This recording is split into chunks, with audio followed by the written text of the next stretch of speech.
Hello,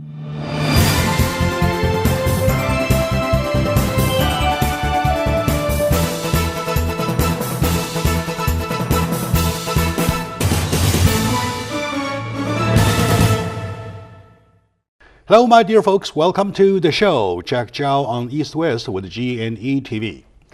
As you can see, we're all men and women in black. Yes. Yeah, all right. So it's except that she's more colorful. Lots of my friends, thank you. Lots of my friends know her already, but just to those who have just turned the TV on, or for the first time watch the show, though, here's the East-West show with G&E TV. My guest, a iconic person of Southern California area, and also my idol. Oh wow! I call my idol I call it in the term, if we call it to live a positive life, though, she's my typical idol for living a positive life. So thank you. She's attorney at law, wonderful attorney at law, and she is almost everything. You name it.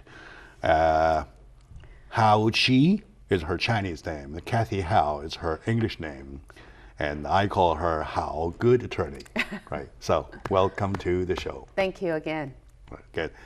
To start the show, though, every time when you're here, I get flattered because when I compare myself, I live in a sedentary life, meaning that I sit there like a slot, right?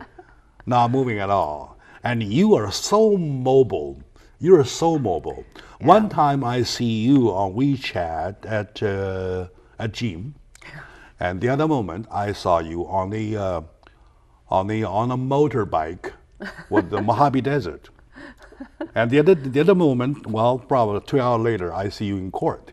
So how can a person arrange a time like that? It's so crazy to me. Well, actually, when you see that, you only saw pictures of me at different places. Actually, my life is very regulated. I mean, very regular. I mean, very routine-like. On the weekdays from Monday to Friday, and I work like a dog. I mean, I just work and work and work. And Not only a dog, like a crazy dog. Yeah, like a crazy dog. And I will get up at 5:30, and then I go to the gym, and I go to my office around 7:30, and then start my day all day long until, I will sit in my office or go to court and work for a total of over 12 hours every day. So that's why I work hard, I play hard on the weekends, and that's my time. So usually weekends I will just go to my different places and, do things, and I enjoy. I like outdoor, especially in Southern California. If you don't enjoy outdoor, you're wasting your being here. We got the ocean, we got the mountains, we got lake, and we got everything, we do have everything.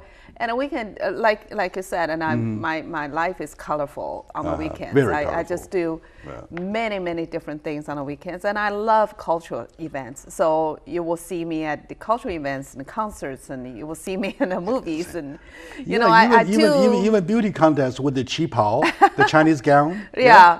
Well, I don't. That kind of as long as it's cultural promotion.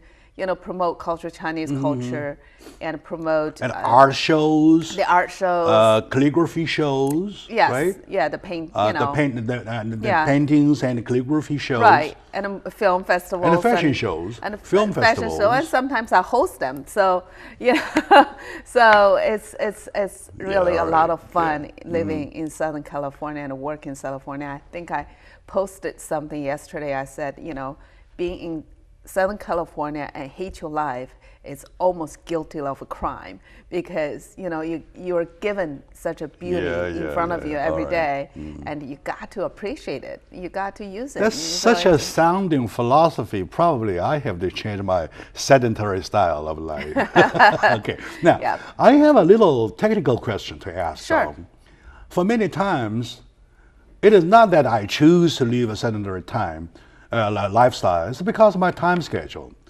I can't imagine by 5:30 you wake up and go to the gym, and then by 8 o'clock you're in the office. Where do you change? In the gym. In the gym. Well, yeah. And then you bring your office clothes to the yes, gym? Yes, to the gym. Yeah, I have. I plan my life very, very logically. I see. I have a place very close to my office. So it takes 2 minutes from my home to the office, and then the gym is in my office. So basically, I get everything together, and that way I don't waste time commute, and I don't So my next thing to do is to put up a gym next to my house. No, you choose your office next to the gym, or in the gym, or in a building, or you have your workout equipment at home. I mean, there's always ways to work out.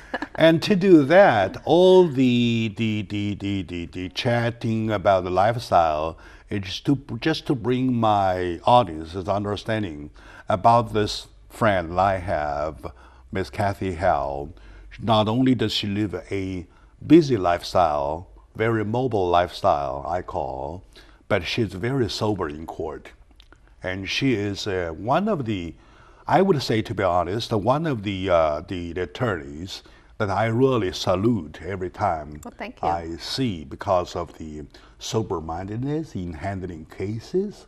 And also, I know that you are mostly involved in the commercial investment and also immigration cases, stuff like that. Yeah. And well, that's why I want to even start the show, though, talking about this subject, to bring my audience an understanding about a solid person, very down-to-earth, grass-rooted, yet aiming high, a person we're talking about. So thank you for the info. Thank you for for dragging me out of my couch.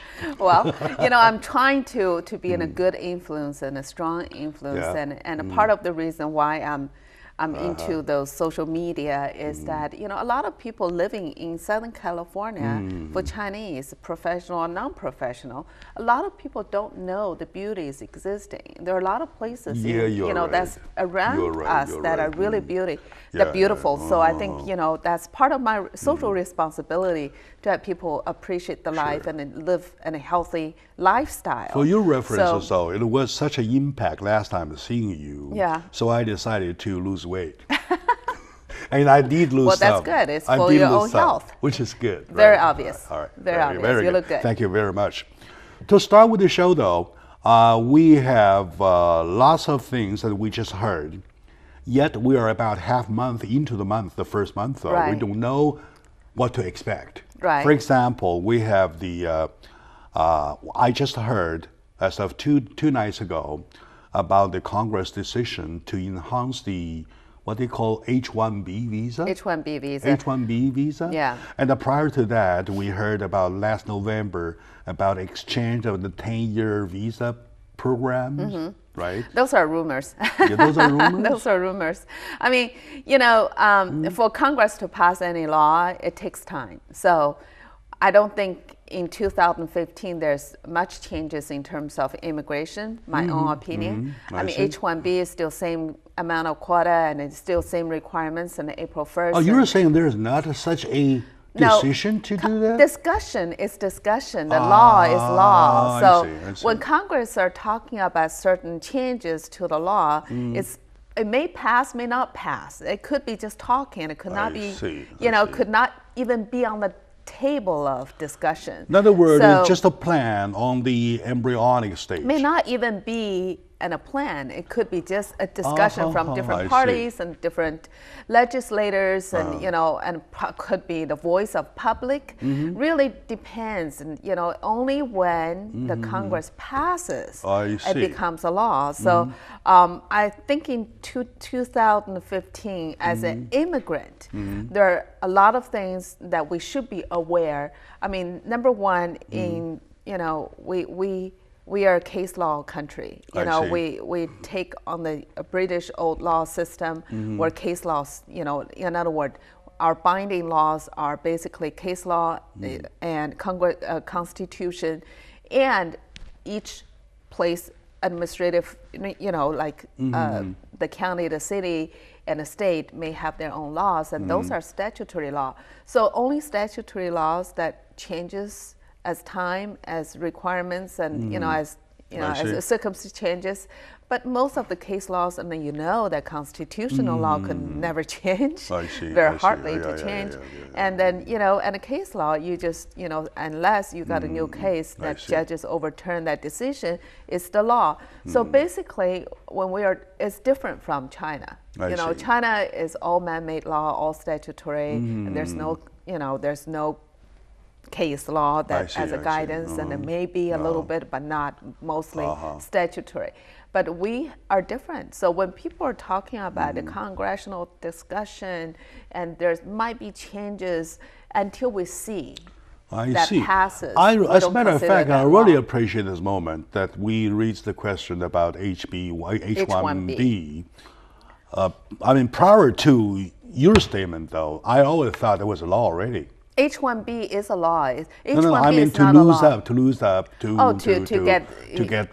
increase the quota, whatever. No, it's not. Sure. No. My dear audience, today is one of the very important shows talking about what to expect the year of 2015 in terms of laws, especially in regard to the immigration area or this category. So joining me is my good friend, Kathy Howe. She's a wonderful attorney, and she's also an advocate for the community. She is a lover for life. She is a role model for me, how to live my life. Okay.